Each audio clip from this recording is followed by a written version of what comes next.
ইহুদি খ্রিস্টানদের অস্ত্রভাণ্ডার ধ্বংস করতে পারলে মাটির সঙ্গে মিশে যাবে তাদের দাম্ভিকতা, কমে যাবে দাপট, পরাশক্তির কাতার থেকে আছড়ে পড়বে যুক্তরাষ্ট্র ও ইসরায়েলের নাম।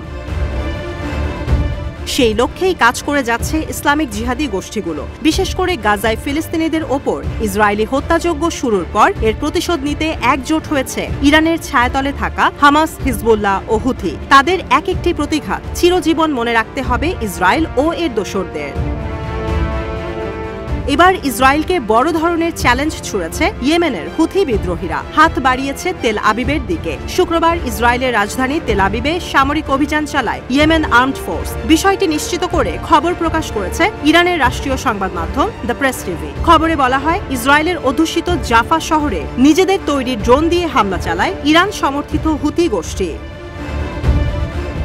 একই দিন আরও একটি সফল অভিযানের খবর আসে ইসলামিক সাহসী যোদ্ধাদের। মার্কিন জায়ান্ট শার্ক F-360 ড্রোনকে ভূপাতিত করে তারা। এক বিবৃতিতে বিষয়টি নিশ্চিত করেছে হুথি মুখপাত্র।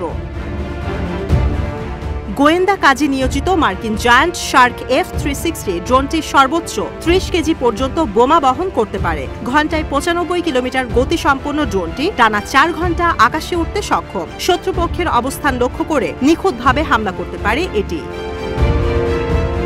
তবে তাতে কি ইয়েমেনের হুথি বিদ্রোহীদের এক ফুতে উড়ে গেল মার্কিন জায়ান্ট ড্রোনের কেচ্ছা কাহিনী। দেশটির সাদা শহরে হামলা চালানোর সময় ইহুদি খ্রিস্টানদের সব চেষ্টা ব্যর্থ করে দিয়ে জায়ান্ট শার্ক F-360 ড্রোনটি সফলভাবে ভূপাতিত করে ইয়েমেনের প্রতিরোধ যোদ্ধারা।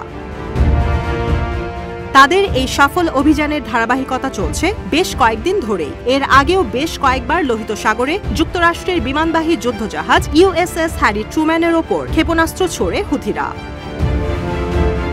হুথি মুখপাত্র ব্রিগেডিয়ার জেনারেল ইয়াহিয়া সারি জানান, ইসরায়েল ও আমেরিকার প্রতিটি আঘাতের কড়া জবাব দিতে প্রস্তুত তারা। যেদিক দিয়ে তাদের উপর হাত বাড়াবে সেই হাত ভেঙে দিতে এক চুলও দ্বিধা করবে না ইসলামিক প্রতিরোধ যোদ্ধারা।